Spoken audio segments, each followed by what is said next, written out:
Welcome to Story Tales. Please like this video and subscribe to Story Tales. I hope you enjoy the story. Let's begin. The coffee mug felt cold against Wyatt Mercer's callous palm.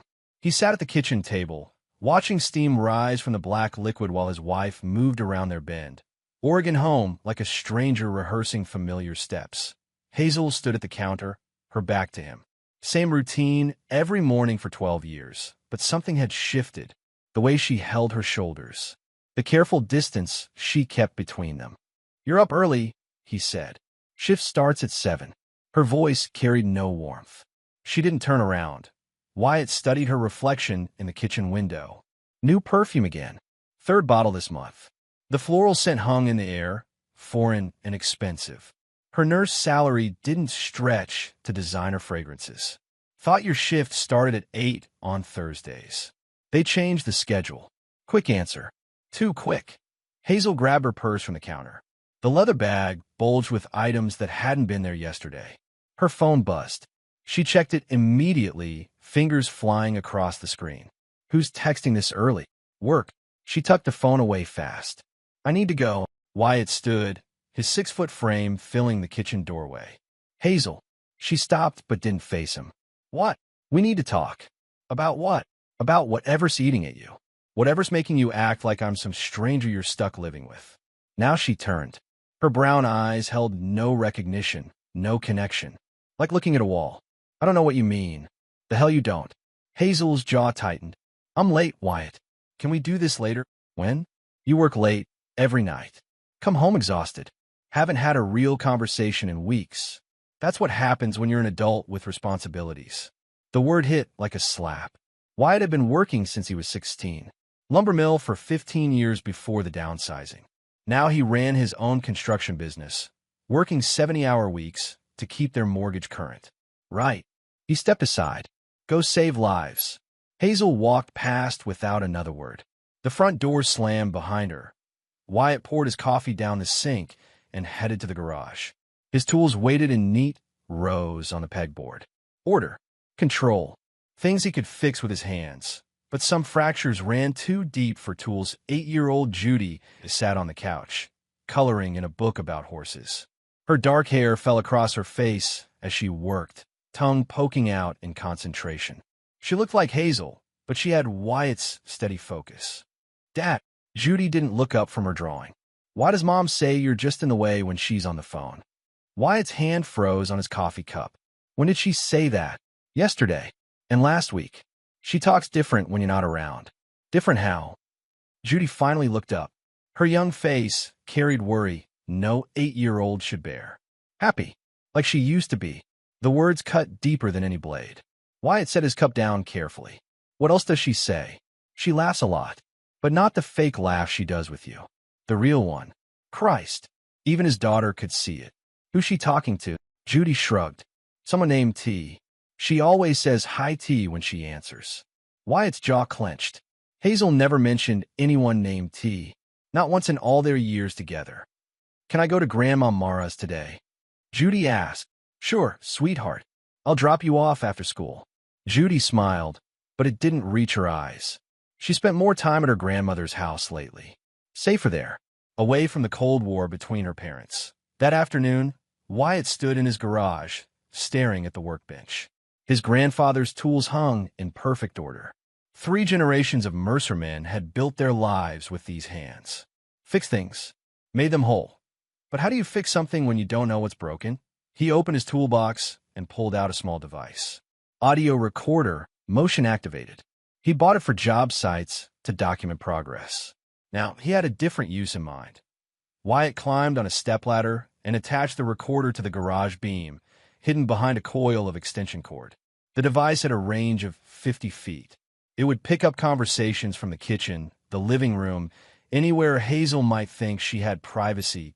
He hated himself for it. But he needed to know. The truth couldn't be worse than this slow poison eating their marriage. Friday morning came gray and wet. Wyatt loaded his truck while Judy finished breakfast. His thermos of coffee steamed on the dashboard. The radio played country music low. "Ready for school?" he called. Judy bounded out the front door, backpack bouncing. "Can we get donuts after?" if you promise to eat real food for lunch. Deal. Wyatt started the engine. The truck rumbled to life, diesel exhaust curling in the cold air. He'd owned this Ford for 8 years. Maintained it himself. Changed the oil every 3,000 miles. Replaced the brake pads 6 months ago. They drove through Ben's quiet streets. Morning commuters headed to jobs in town. Judy chattered about a book report due next week. Normal.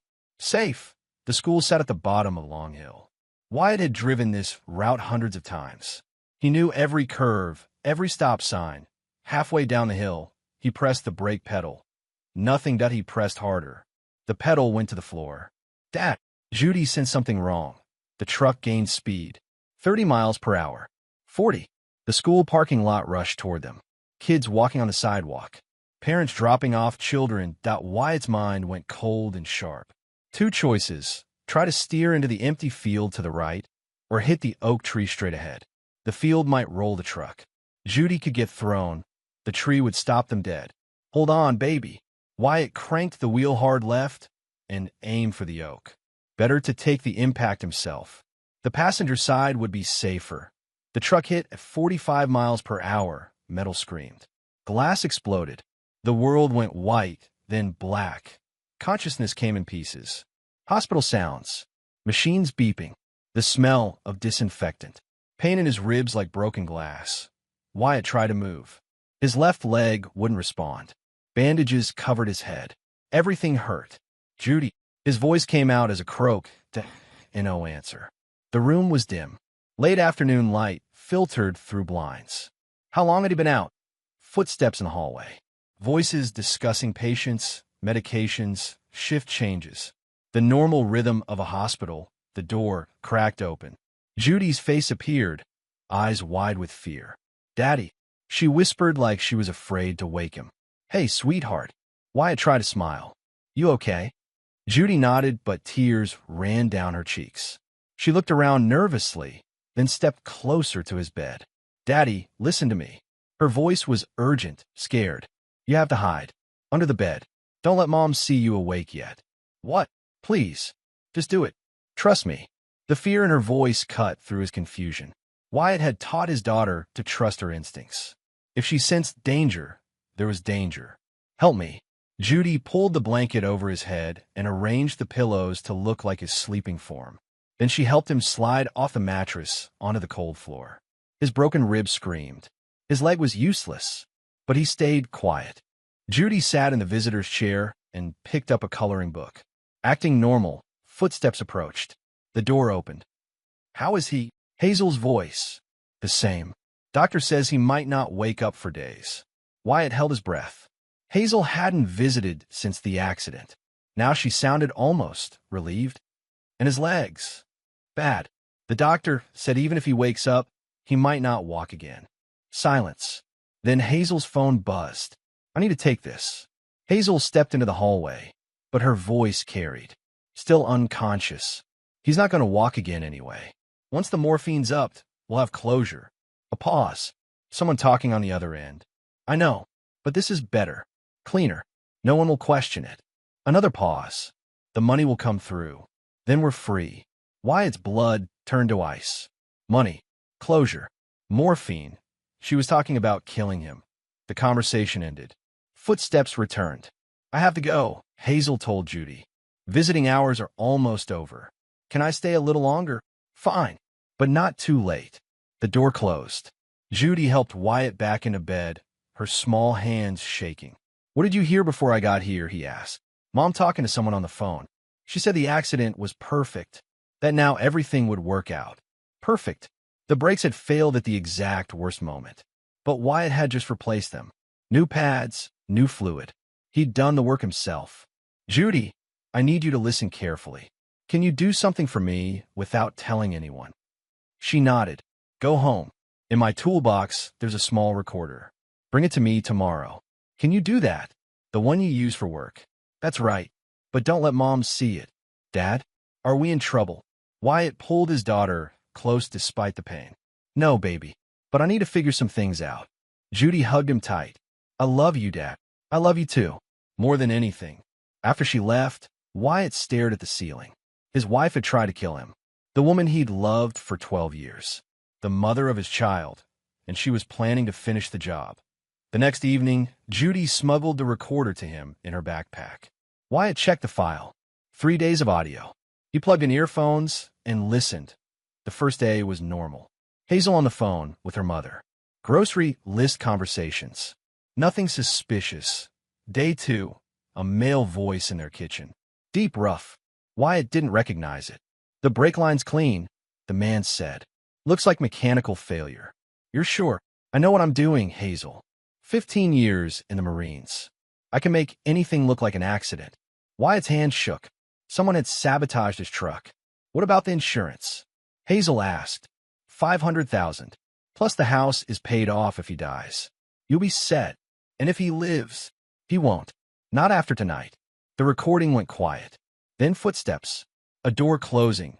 Wyatt fast-forwarded to day 3. Yesterday, while he lay unconscious in his hospital bed, Hazel's voice, still in a coma. Doctor thinks he'll need full-time care if he survives. The same male voice. Better if he doesn't.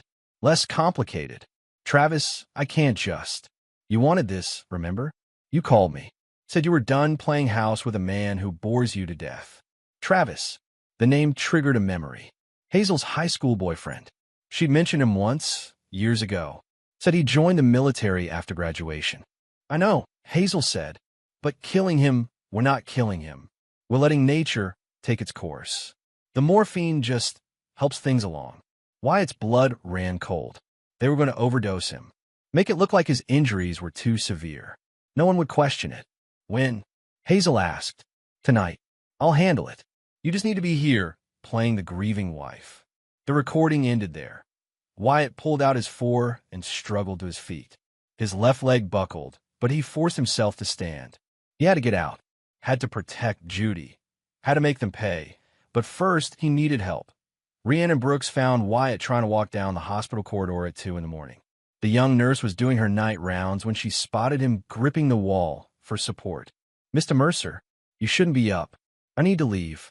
Wyatt's voice was rough with pain. You have 3 broken ribs and a fractured femur. You're not going anywhere. Rhiannon helped him back to bed. She was maybe 30, with kind eyes and steady hands. The type of nurse who actually cared about her patients. Something's wrong, Wyatt said. My wife. She's planning something. What do you mean? Wyatt studied her face. Could he trust her? Did he have a choice? Can you check my chart? See if anyone's ordered changes to my medication? Rhiannon hesitated. That's not really. Please. My life might depend on it. Something in his voice convinced her. She pulled up his file on the room computer. Strange. You were flagged for palliative care earlier today. High-dose morphine to manage pain. Palliative care? That's for dying patients. That's what I thought. But the order came from Dr. Harrison. Says you requested it. I've been unconscious for 3 days. How could I request anything? Rhiannon frowned at the screen. The request came through your wife. As next of kin, she has medical power of attorney. Wyatt's jaw clenched. Hazel was using her nursing knowledge to murder him legally. Listen to me, he said. My wife is trying to kill me. Tonight, can you delay that medication? Mr. Mercer, that's a serious accusation.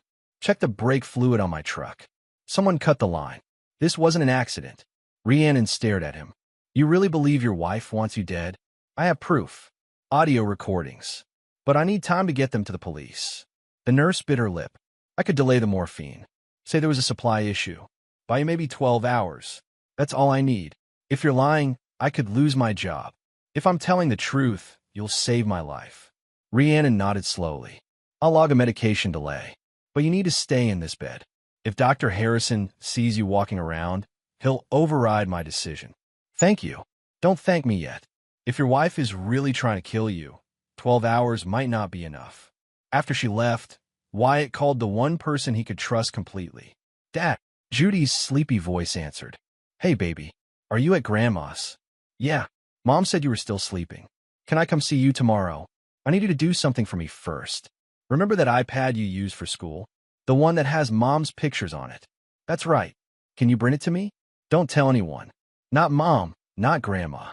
Just bring it. Okay. Are you feeling better? Much better. I love you, Judy. Love you too, Dad. Wyatt hung up and lay back against the pillows. His ribs screamed with every breath. His leg throbbed, but his mind was clear. Hazel thought she was married to a simple construction worker, someone she could manipulate and discard. She had no idea who she was really dealing with. The Mercer men had been fighters for 3 generations. His grandfather survived the Pacific Theater in World War II. His father came home from Vietnam with scars that never healed but never broke. Wyatt had inherited that same steel core, the ability to endure, to plan, to wait for the right moment to strike back. Hazel was about to learn that some men don't go quietly. The next morning, Judy arrived with her school iPad hidden in her backpack. Wyatt checked the device settings. As he suspected, it was synced to Hazel's iCloud account. Shared photos, messages, everything. You're a smart girl, he told Judy. Smarter than your mom thinks.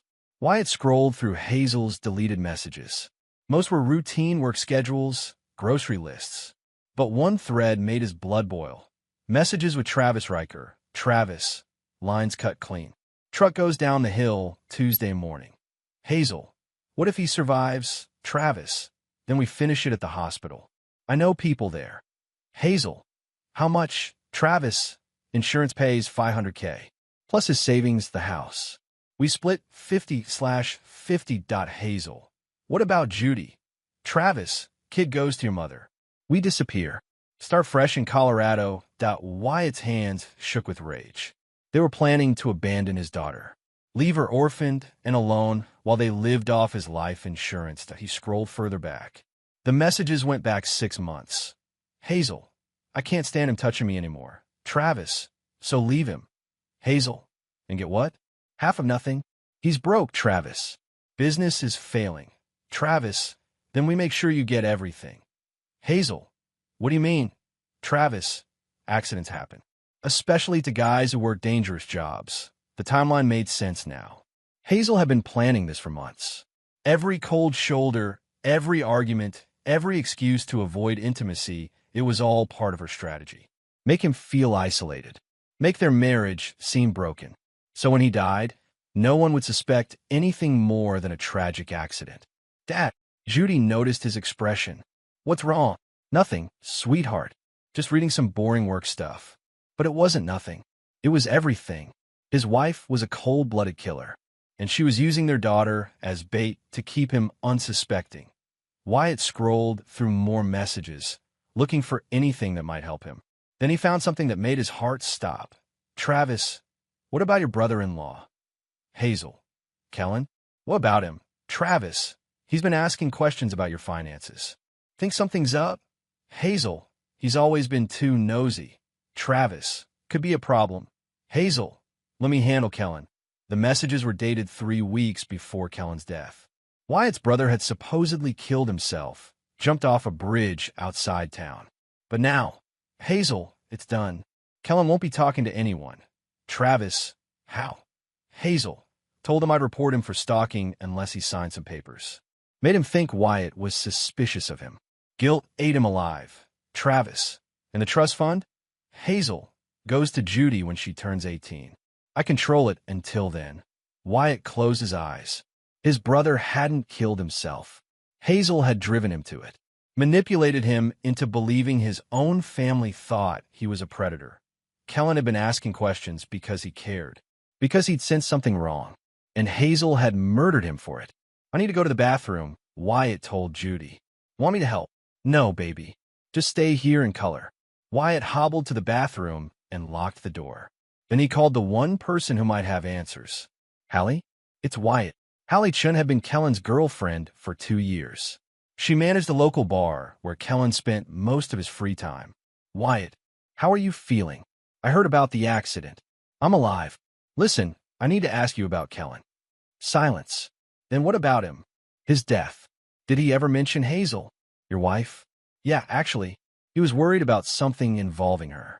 Said she'd been asking him weird questions about your finances. What kind of questions? About your savings. Your life insurance. How much the house was worth. Kellen thought it was strange. Said Hazel had never shown interest in money before. Did he tell you anything else? The week before he died, He said Hazel had threatened him, told him she'd accuse him of stalking her unless he backed off. He was terrified, Wyatt. Said she had pictures of him near your house. Made it look like he was watching her. Wyatt's grip tightened on the phone. Pictures. She'd taken photos of him when he came to visit you, but cropped you out of them. Made it look like he was sneaking around, spying on her. Why didn't you tell me this before? I tried. But after the funeral, you were so broken up, and I had no proof. Just Kellen's word against your wife's. Wyatt hung up and returned to his hospital bed. Judy was drawing a picture of horses in a field. Innocent, unaware that her mother was a monster. Dad, when can we go home? Soon, baby. Real soon. But they weren't going home. Home was where the monster lived. Travis Riker owned a survival supply shop 15 miles outside Bend. The kind of place that sold military surplus gear, camping equipment, and items with no legal purpose for civilians. Wyatt had Rhiannon look up Travis's background while she was on break. The information she found painted a clear picture. Discharged from the Marines 8 years ago, she reported. Dishonorable discharge for assault and theft of military property. What kind of property? Weapons. Explosives. The kind of stuff that ends up on the black market. Criminal record. Sealed because of his military service. But I have a friend at the sheriff's department. Says Travis has been suspected in 3 insurance fraud cases. Never enough evidence to prosecute. Perfect. Hazel had chosen an expert. There's something else, Rhiannon said. Your brother's death? Travis was in town that week. Rented a motel room under a false name. Wyatt felt the pieces falling into place. Travis hadn't just helped with the brake lines. He'd been part of Kellen's murder, too. How do you know about the motel? My friend pulled the records. Travis used a credit card that matched his real name. Sloppy mistake. Can your friend make copies of those records? Already done. Rhiannon handed him a folder. Thought you might need them. Wyatt studied the documents. Travis had been in Bend for 4 days before Kellen's death. He'd visited the bridge where Kellen jumped. He'd been at the bar where Kellen spent his last night. He didn't just push Kellen towards suicide, Wyatt said. He made sure it happened. What are you going to do? Get proof. Then make them pay. Be careful, Wyatt. These people have already killed twice. They won't get a third chance. That afternoon, Wyatt called his construction crew foreman. Rick, it's Wyatt. I need a favor. Boss, how you feeling? Like I got hit by a truck. Listen, remember those security cameras we installed at the Morrison job? The motion-activated ones? Yeah. I need to check my house. See if there's any footage from last week. What am I looking for? Anyone who doesn't belong there. Especially around my garage. You think someone messed with your truck? I know they did. Can you check tonight? Sure thing, boss. Want me to call the cops if I find something? No, just call me. And Rick, don't mention this to anyone. Especially not Hazel. Got it. Wyatt hung up and stared out the hospital window. Bend looked peaceful from the 4th floor. Quiet streets, normal families going about their lives. None of them knowing that monsters lived among them. His phone buzzed. Text message from Hazel. Doctor says you're improving. I'll visit tonight. She was coming to finish what Travis had started. But this time, Wyatt would be ready. Rick called back at midnight. Boss, you're not going to like this. What did you find? Footage from your garage camera. Shows a guy breaking in last Tuesday. Spent 20 minutes under your truck. Can you see his face? Clear as day. Big guy, military haircut, scar on his left cheek. Want me to email you the video? Send it to my work account. And Rick? Make copies. Hide them somewhere safe. Already done. Boss, this guy knew what he was doing. Went straight for the brake lines like he'd done it before. Thanks, Rick. I owe you. Just glad you're alive. This son of a bitch tried to kill you. Wyatt accessed his work email on Judy's iPad. The video was crystal clear. Travis Riker crawling under the truck, cutting the brake line with professional precision. He even wore gloves to avoid fingerprints. But he'd made one mistake. He'd looked directly at the camera when he finished. Like he was proud of his work. Arrogant bastard. Wyatt's phone rang. Unknown number. Hello, Mr. Mercer? This is Detective Sarah Walsh, Bend Police. I understand you wanted to report suspicious activity regarding your accident. Wyatt frowned. I didn't call the police. Your nurse, Rhiannon Brooks, contacted us. Said you had concerns about your wife. Rhiannon called you. She's worried about your safety. Says you have evidence that your accident was intentional. Wyatt considered hanging up, but he needed allies, and the police would have resources he didn't. Can you come to the hospital? I have something to show you. On my way. 30 minutes later, Detective Walsh arrived. She was younger than Wyatt expected, maybe 35, with sharp eyes and a no-nonsense attitude. Show me what you have, she said. Wyatt played the garage footage on the iPad. Walsh watched silently, her expression growing darker. Do you know this man? Travis Riker, my wife's ex-boyfriend. They've been planning this for months. Wyatt showed her the text messages, the financial records, everything he'd found. Walsh took notes while she listened. Mr. Mercer, this is enough to arrest them both. Attempted murder, conspiracy, insurance fraud. What about my brother's death? That's harder to prove. But if we can get Travis to talk, he might give us something. When do you make the arrests? Tomorrow morning. We'll coordinate with the DA's office. Wyatt shook his head. Too late. Hazel's coming here tonight to finish the job. Then we'll be ready for her. No. If you arrest her now, Travis will disappear. And I want them both to pay for what they did to Kellen. What are you suggesting? Let her try. Record everything. Then you'll have attempted murder in real time. Walsh stared at him. You're talking about using yourself as bait. I'm talking about justice. It's too dangerous. Detective, these people killed my brother and tried to murder me in front of my daughter. Dangerous doesn't begin to cover what I'm willing to do. Walsh was quiet for a long moment. Then she nodded. We'll wire the room. Have backup ready. But if things go sideways, they won't. I know exactly how this is going to end. Wyatt spent the next day preparing. Rhiannon helped him practice looking unconscious while staying alert. Detective Walsh's team installed hidden cameras and microphones throughout the room. Remember, Walsh said, we need her to admit to the murder plot on tape. Don't push too hard or she'll get suspicious.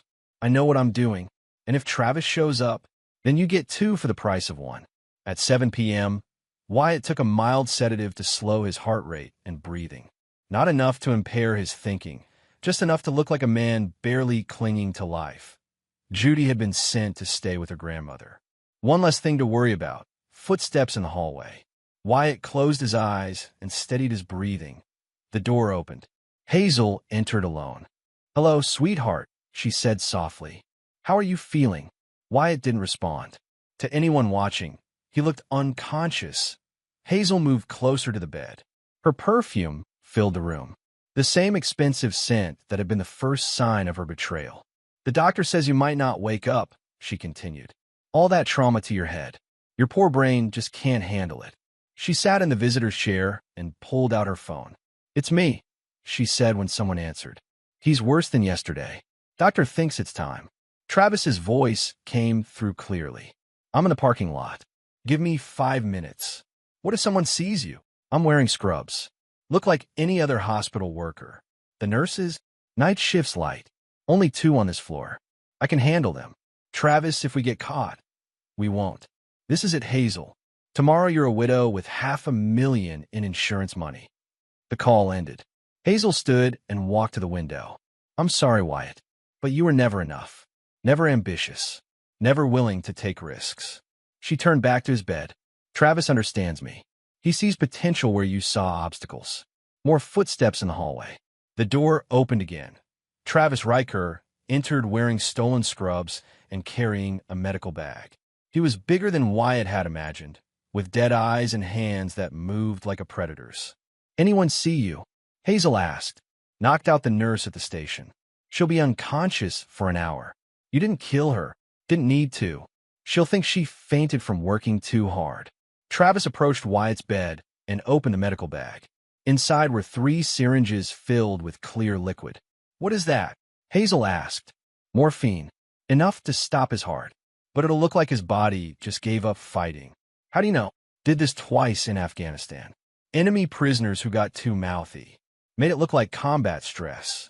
Travis lifted the first syringe. This is for Kellen, you piece of shit. He moved toward Wyatt's foreline. That's when Wyatt opened his eyes. I wouldn't do that if I were you. Travis spun around, syringe raised like a weapon. What the hell? Wyatt sat up in bed, his voice strong and clear. Surprise, Travis. I'm a lot harder to kill than you thought. How are you awake? Hazel backed toward the door. Because I switched the sedatives. Wyatt pulled a small recording device from under his pillow and recorded everything you just said. Travis lunged forward with the syringe. But Wyatt was ready. He grabbed Travis's wrist and twisted hard. The syringe clattered to the floor. The door burst open. Detective Walsh and two uniformed officers entered with guns drawn. "Ben, police." "Nobody move." Travis reached for another syringe. One of the officers tackled him to the ground. The remaining syringes scattered across the tile floor. "Hazel Mercer, you're under arrest for attempted murder," Walsh said, producing handcuffs. "This is insane." Hazel screamed. "He's framing me." "Really?" Walsh held up the recording device. "Because we just heard you plan his murder in real time." Travis thrashed against the officer, holding him down. "This is entrapment." "No," Wyatt said, struggling to his feet. "This is justice." As they led Hazel away, she turned back to Wyatt. "You bastard. You ruined everything. I saved my life. And my daughter's." Travis will never talk. "You can't prove anything about Kellen." Wyatt smiled coldly. "We already have proof. Video footage of Travis at the bridge. Hotel records placing him in town. And now we have him attempting to murder me with the same drug cocktail that would have made Kellen's suicide look natural." The color drained from Hazel's face. "Goodbye, Hazel. Enjoy the next 20 years. The county courthouse in Bend had seen its share of dramatic cases, but the trial of Hazel Mercer and Travis Riker drew crowds like nothing in recent memory. Local news crews lined the steps. Reporters interviewed neighbors who claimed they'd always sensed something off about the couple. Wyatt sat in the front row, his legs still in a brace, but his mind sharp as steel. Judy stayed with her grandmother during the proceedings. No child should have to watch her mother be tried for murder. District Attorney Rebecca Morrison stood before the jury, her opening statement delivered with surgical precision. "Ladies and gentlemen, this case is about greed disguised as love and evil disguised as accident. The defendants didn't just try to murder Wyatt Mercer. They succeeded in murdering his brother Kellen, and they planned to abandon an 8-year-old girl to cover their tracks. The evidence was overwhelming. The garage footage showed Travis sabotaging the truck. The text messages revealed months of planning. The audio recordings captured them attempting murder in real time. But the prosecution's most damaging witness was Travis himself. Faced with the death penalty, he'd agreed to testify against Hazel in exchange for life in prison. The betrayal was complete. "She contacted me first," Travis said from the witness stand. "Said she was tired of being married to a loser. Wanted to start fresh with someone who understood her. And you suggested murdering her husband?" Morrison asked. "She suggested it. I just provided the expertise." "What about Kellen Mercer?" "He was asking too many questions." "Hazel said he suspected something was wrong with their finances. So you killed him." "We drove him to suicide. Made him think his own family suspected him of being a stalker. Guilt did the rest." Wyatt watched Hazel's face during Travis's testimony. No remorse, no regret, just cold fury at being betrayed by her accomplice. When it was her turn to testify, Hazel tried to paint herself as the victim. "Travis manipulated me," she said, tears streaming down her face. "I was trapped in a loveless marriage. He promised we could be together if Wyatt was gone. But you sent the text messages planning the murder," Morrison countered. "He made me send them. Said he'd hurt Judy if I didn't cooperate. Yet the messages show you were an enthusiastic participant. I was scared. You don't understand what Travis is capable of." Morrison played the hospital recording. Hazel's voice filled the courtroom, cold and calculating. "Doctor thinks it's time. Tomorrow you're a widow with $500,000 in insurance money. Does that sound like a frightened woman being coerced?" Hazel had no answer. The defense tried to argue temporary insanity, claiming Hazel had suffered a breakdown due to marital stress. But the timeline of evidence showed months of careful planning. The jury deliberated for less than 4 hours. Guilty on all counts. The sentencing hearing took place 3 weeks later. Judge Patricia Hendricks had presided over criminal cases for 20 years, but even she seemed shaken by the scope of the conspiracy. "Mr. Mercer," she said, "would you like to make a victim impact statement?" Wyatt stood slowly, his legs still weak, but his voice strong. Your Honor, I stood at my brother's grave and blamed myself for not seeing his pain. I held my daughter while she cried for her uncle, not knowing her own mother had murdered him. He turned to face Hazel. She stared straight ahead, refusing to meet his eyes. The woman I married died long before she tried to kill me. The person sitting there is a stranger who stole 12 years of my life and tried to steal the rest. His voice hardened, but she failed, and now she'll spend the next 2 decades learning what real prison feels like. Judge Hendricks nodded. Mrs. Mercer, you have been found guilty of conspiracy to commit murder, attempted murder, insurance fraud, and accessory to the wrongful death of Kellen Mercer. The court sentences you to 25 years in state prison without possibility of parole. Hazel finally looked at Wyatt. This isn't over.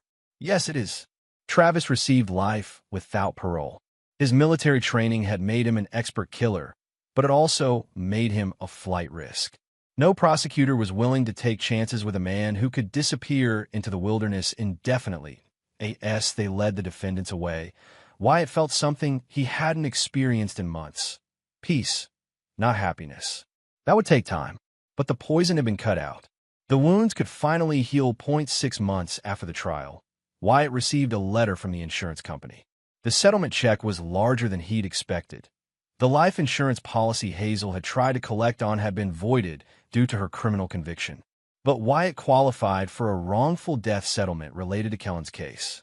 The money wouldn't bring his brother back, but it would secure Judy's future. Wyatt deposited the check and drove to the cemetery where Kellen was buried. The headstone was simple granite with his brother's name and dates. Below that, Wyatt had added a line, "Beloved brother, devoted uncle, murdered by cowards." "Hey, Kel," Wyatt said, kneeling beside the grave. "They're locked up, both of them, 25 to life." The wind rustled through the pine trees.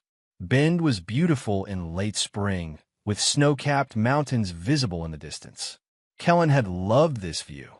"I'm sorry I didn't protect you. Sorry I didn't see what she was doing." Wyatt placed fresh flowers on the grave. "But she's never hurting anyone again. I made sure of that." A car pulled into the cemetery parking lot. Hallie got out, carrying her own bouquet. "Thought I might find you here," she said, approaching the grave. "How did the appeal hearing go?" "Denied. Travis's conviction stands. He'll die in prison." Hallie knelt beside Wyatt and placed her flowers next to his. "Kellen will be proud of you." "I don't know about that." "I do. He always said you were the strongest person he knew. Said you never gave up on anything that mattered." They stood in comfortable silence for a few minutes. Then Hallie spoke again. "What now?" "Now I raise my daughter. Try to give her a normal life. That's it. That's everything." 2 years later, Wyatt's construction business had grown into the largest operation in Central Oregon. The insurance money had provided startup capital, but his reputation for quality work brought steady contracts. He bought a new house on the other side of town. Same school district for Judy, but no memories of Hazel's betrayal. The place was smaller but felt more like home than the house he'd shared with a killer. Judy was 10 now, bright and resilient despite everything she'd endured. She rarely mentioned her mother, but she'd started seeing a therapist who helped her process the trauma. "Dad," Judy looked up from her homework. "Can Hallie come to my school play next week?" Hallie had become part of their lives gradually, naturally. Not as Wyatt's girlfriend, he wasn't ready for that. Might never be, but as Judy's honorary aunt and his trusted friend. "If she wants to, why don't you call and ask her?" "Already did." She said yes. Wyatt smiled. His daughter was learning to build relationships based on trust and honesty. Everything Hazel had never been. The doorbell rang. Detective Walsh stood on the porch, holding an envelope. "Wyatt, I have news about Hazel." "What now?" "She was found dead in her cell this morning. Apparent suicide." Wyatt felt nothing. No satisfaction, no grief. Just emptiness where his wife used to be. "How?" "Overdose. Saved up her medication for weeks." Walsh handed him the envelope. "She left this for you." Wyatt opened it. 3 words in Hazel's handwriting. "You won, bastard." He crumpled the note and threw it in the trash. "Any questions for the investigation?" Walsh asked. "No. She made her choice 2 years ago." After Walsh left, Judy came to the kitchen. "Was that about Mom?" "Yes. Is she dead? Wyatt knelt to his daughter's level. Yes. She died in prison. Judy was quiet for a long moment. Then good. The word surprised Wyatt. Judy, she tried to kill you, Dad. She killed Uncle Kellen. I'm glad she's dead. Wyatt pulled his daughter close. Don't carry that anger, baby. It'll poison you just like it poisoned her. Then what should I feel? Nothing. She doesn't deserve any of our emotions anymore. That night, Wyatt sat on his back porch, watching stars emerge over the mountains. The house was quiet. Judy slept peacefully in her room. No more secrets. No more lies. His phone buzzed. Text from Hallie. Heard about Hazel. You okay? Wyatt typed back. Better than okay. Free. The final twist. The next morning, Wyatt received a call from the insurance company's fraud investigation unit. Mr. Mercer, we have some interesting news about your wife's life insurance policy. What about it? It was canceled 5 months before your accident. Unpaid premiums. If she'd succeeded in killing you, she wouldn't have received a penny. Wyatt almost laughed. Are you serious? Completely. She would have murdered you for nothing. After hanging up, Wyatt told Judy the news. His daughter shook her head in amazement. She was really stupid, wasn't she? Evil people usually are, sweetheart. They get so focused on hurting others, they stop thinking clearly. Is that why she got caught? That's exactly why she got caught. 3 years after the trial, Wyatt stood in the audience of Judy's middle school auditorium. She was receiving an award for her essay titled, "The Strongest Person I Know." The essay was about him. Hallie sat beside him, her presence comfortable and steady. They'd grown closer over the years, but Wyatt had learned not to rush into anything. Trust came slowly now. Love came even slower, but it was coming. Judy's voice carried clearly through the auditorium as she read her essay. My dad doesn't cry, but I've seen him hold everything together with silence. He never left me, even when someone tried to take him away. He taught me that strength isn't about fighting. It's about protecting the people you love, no matter what it costs. Wyatt felt his throat tighten. His daughter had learned to see past the surface, to recognize real character. She would never be fooled by someone like Hazel. After the ceremony, the 3 of them went out for ice cream. Judy chattered about her plans for high school, her dreams of becoming a veterinarian. Normal dreams for a normal kid. Dad, Judy asked as they walked to the car. Do you ever miss her? Who? Mom. Wyatt considered the question seriously. I miss who I thought she was. But that person never really existed. Do you hate her? No. Hate takes too much energy. I'd rather spend that energy on you. Judy smiled and took his hand. Good, because I need all your energy for driving me to soccer practice tomorrow. Wyatt laughed. The sound surprised him. When had he started laughing again? Deal, he said, but you're doing the dishes tonight. That's not fair. Life's not fair, kiddo. But that doesn't mean we stop trying to make it better. As they drove home through Ben's quiet streets, Wyatt realized something. He was happy. Not the shallow happiness he'd mistaken for contentment during his marriage, but deep satisfaction that came from building something real that he had his daughter. He had his work. He had friends who'd proven their loyalty when it mattered that he had survived. And in surviving, he'd learned the difference between existing and living. The house Hazel had tried to kill him for was gone, sold to strangers.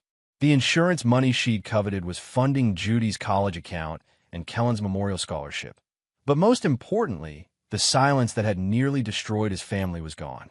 In its place was honest conversation, shared laughter, and the kind of love that couldn't be faked or manipulated. Wyatt Mercer had learned that some fractures never heal. But the strongest structures are often built on solid foundations, not perfect ones. And he was building something that would last.